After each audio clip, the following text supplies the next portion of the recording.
Hello friends, Tiwari classes में आपका स्वागत है। फ्रेंड्स, आज के इस वीडियो में हम इग्नू के बैचलर डिग्री प्रोग्राम के सब्जेक्ट EHI 04 का टॉप 20 क्वेश्चंस लेकर आए हैं। ये क्वेश्चंस एग्ज़ाम की दृष्टि से बहुत ही महत्वपूर्ण है। अगर आपके पास पूरा स्टडी मटेरियल को पढ़ने का टाइम नहीं है तो ये क्वेश्चंस आपके लिए रामबाण साबित हो सकते हैं। ठीक है, तो चलिए देख लेते हैं।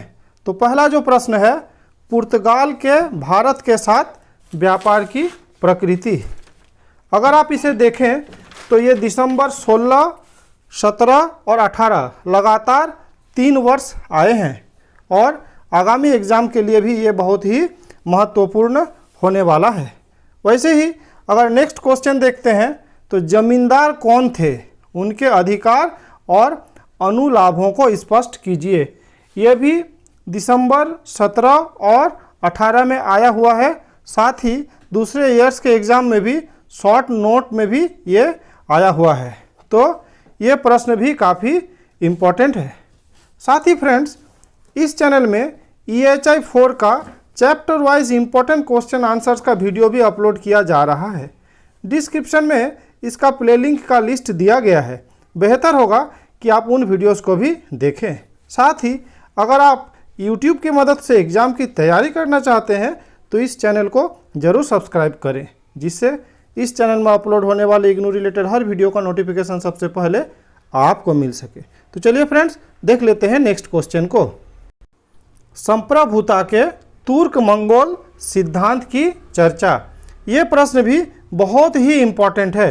ये भी अगर देखा जाए तो 15 में, 17 में, 19 में, 18 में, नहीं, इतने सारे एग्ज़ाम में ये आए हुए हैं। तो ये भी बहुत ही महत्वपूर्ण प्रश्न है। ठीक है, वैसे ही अब देख लेते हैं अगला प्रश्न, दक्कन में मराठा शक्ति का उदय। ठीक है, या फिर मुगल मराठा संबंध। ठीक है, ऐसे पूछा जाता है कि मुगल मराठा संबंध का आलोचनात्मक परीक्षण कीजिए। ये भी कई बार परीक्षा में आया हुआ है और आगे के परीक्षा के लिए भी ये इम्पॉर्टेंट है। ठीक है, वैसे ही अगर मराठा शक्ति का उदय का बात किया जाए तो ये भी आप देखेंगे तो ये भी कई बार आया हुआ है। नहीं, दिसंबर 15 में, दिसंबर 16 में, वैसे ही 17 में भी आया हुआ है। तो ये प्रश्न लगातार आते हैं परीक्षा में और आगामी परीक्षा के लिए भी ये इम्पोर्टेंट होने वाला है। ठीक है, अब देख लेते हैं नेक्स्ट क्वेश्चन। बाबर के आक्रमण के समय भारत की राजनैतिक स्थिति। इस क्वेश्चन को आप एवरग्रीन क्वेश्चन कह सकते हैं। हर परिस्थिति में, हर एग्ज़ाम में ये आते ही रहता है। ठीक है, ये जो 20 मार्क्स का क्वेश्चन है उसमें भी आता है, 12 मार्क्स का क्वेश्चन में भी ये आ सकता है। ठीक है, और ये पहले चैप्टर का ही है तो आप इसको आराम से देख ही सकते हैं। ठीक है, वैसे ही आगे, हुमायूं के राज्यारोहण के बाद आई समस्याएं। ये भी काफ़ी इम्पॉर्टेंट है। ठीक है, इससे रिलेटेड जो वीडियोस है वो भी आपको इसी चैनल में मिल जाएगी। प्लेलिस्ट में उसका लिंक दिया गया है, आप चाहे तो उन वीडियोस को देख भी सकते हैं। ठीक है, ये भी काफ़ी इम्पोर्टेंट है। वैसे ही अगला प्रश्न अगर देखते हैं तो अकबर के शासनकाल में मुगल साम्राज्य का विस्तार। आप जानते हैं, अगर मध्यकाल का इतिहास का बात करें तो अकबर का काल को स्वर्ण काल कहा जा सकता है। ठीक है, और अकबर का टॉपिक बहुत ही इम्पोर्टेंट होता है। तो ये भी दूसरा खंड का ही पहला चैप्टर का प्रश्न है। ये बहुत ही इम्पोर्टेंट है, इसको ज़रूर देखिए। वैसे ही स्वायत्त सरदारों के प्रति अकबर की नीतियाँ, ये भी कई बार एग्ज़ाम्स में आया है और ये भी आगे के एग्ज़ाम्स के लिए काफ़ी महत्वपूर्ण है। अगर आप देखें तो ये दिसंबर 15 में आया है, दिसंबर 18 में आया है। ठीक है, और ये शॉर्ट क्वेश्चंस में भी कई बार आया है। तो इस तरह से क्या है, ये भी काफ़ी इम्पोर्टेंट है। वैसे ही अगर देखा जाए, अकबर के शासनकाल में मुगल ईरानी संबंध और मुगल राजपूत संबंध। ठीक है, तो ये छोटे छोटे टॉपिक्स है, इसको आसानी से देख सकते हैं। ये भी काफ़ी महत्वपूर्ण है।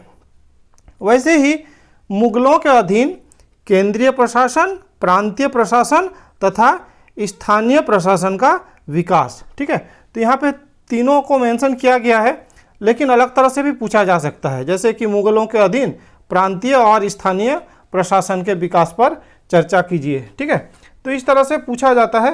कई बार पूछा गया है। ठीक है, तो ये बहुत ही इम्पॉर्टेंट है। वैसे अगर आगे देखते हैं तो ये जागीरदारी व्यवस्था, ठीक है, काफ़ी इम्पॉर्टेंट है। ये दिसंबर 16, दिसंबर 18, ठीक है, और जून सत्र के भी कई परीक्षाओं में ये पूछे गए हैं। तो क्या है, ये काफ़ी इम्पॉर्टेंट है।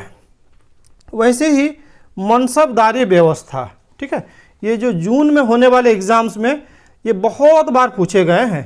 साथ ही अगर दिसंबर के एग्ज़ाम का भी बात करें तो इससे भी इसमें पूछा जाता है। ठीक है, जैसे ये दिसंबर 17 में पूछा गया है, वैसे ही 15 में पूछा गया है। ठीक है, तो ये कई बार ये भी पूछा जाता है।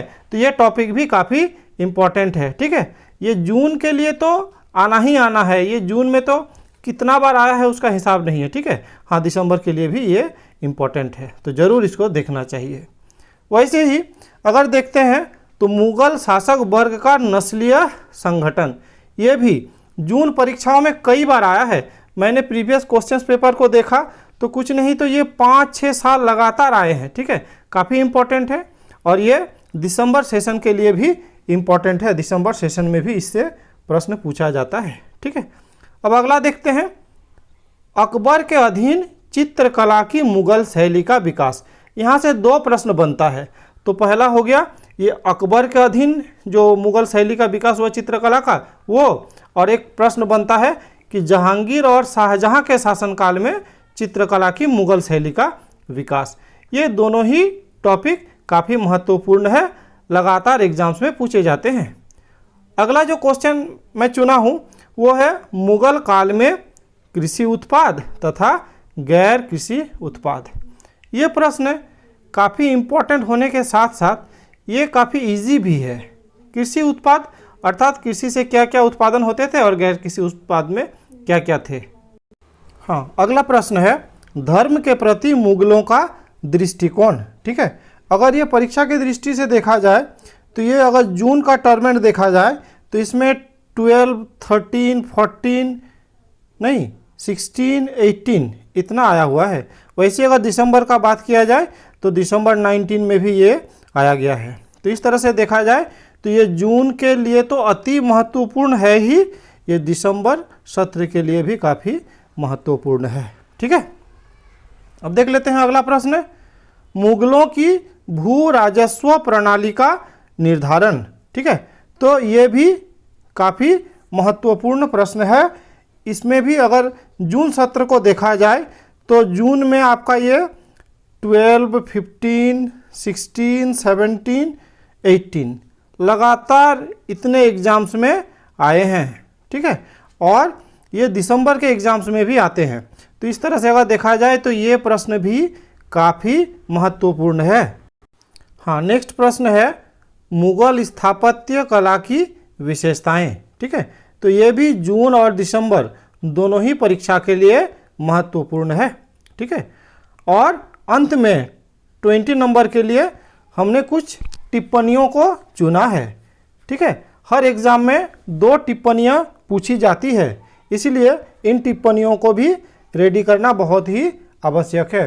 तो अगर देखा जाए तो पहला हुंडी या विनिमय पत्र, दिसंबर के पॉइंट ऑफ व्यू से ये काफ़ी महत्वपूर्ण है। दिसंबर 17 में, दिसंबर 19 में ये आ चुके हैं और आगे के लिए भी इम्पोर्टेंट है। ठीक है, वैसे ही महदवी आंदोलन का बात किया जाए तो ये भी दिसंबर 19 में और 17 में दोनों बार आए हैं। और अगर जून का बात किया जाए तो इससे कितना बार ये जो पूछा गया है इसका कोई हिसाब नहीं है, अर्थात ये बहुत ही इम्पोर्टेंट है। वैसे ही अगर बात किया जाए फ्रांसीसी ईस्ट इंडिया कंपनी, तो इससे जो टिप्पणियाँ पूछी गई है तो अगर दिसंबर का बात किया जाए तो दिसंबर 15 में पूछी गई है, 17 में पूछी गई है, 18 में पूछी गई है। तो आप समझ सकते हैं ये आगे के एग्ज़ाम्स के लिए भी कितना इम्पोर्टेंट होने वाली है। वैसे ही खाद्य फसलें और नकदी फसलें, ठीक है, इससे भी कई बार पूछा गया है प्रश्न। रोशनी आंदोलन से पूछा गया है, सूफी दर्शन से पूछा गया है, और लास्ट ट्रांसऑक्सियाना में उज्बेक सत्ता की स्थापना। ये तो गजब तरह का प्रश्न है। ये टिप्पणियों में भी पूछा जाता है, 12 मार्क्स के क्वेश्चंस में भी पूछा जाता है और 20 मार्क्स के क्वेश्चन में भी पूछा जाता है। ठीक है, जून एग्ज़ाम के दृष्टि से तो ये बहुत ही इम्पोर्टेंट है। ठीक है, दिसंबर में भी इससे प्रश्न पूछा जा सकता है। ठीक है फ्रेंड्स, तो आज के इस वीडियो में इतना ही। आप इन प्रश्नों को भी एक बार जांच लीजिए और एग्ज़ाम का तैयारी को परफेक्ट ढंग से कीजिए। इस वीडियो में मेरे साथ बने रहने के लिए आप सबों का बहुत बहुत धन्यवाद।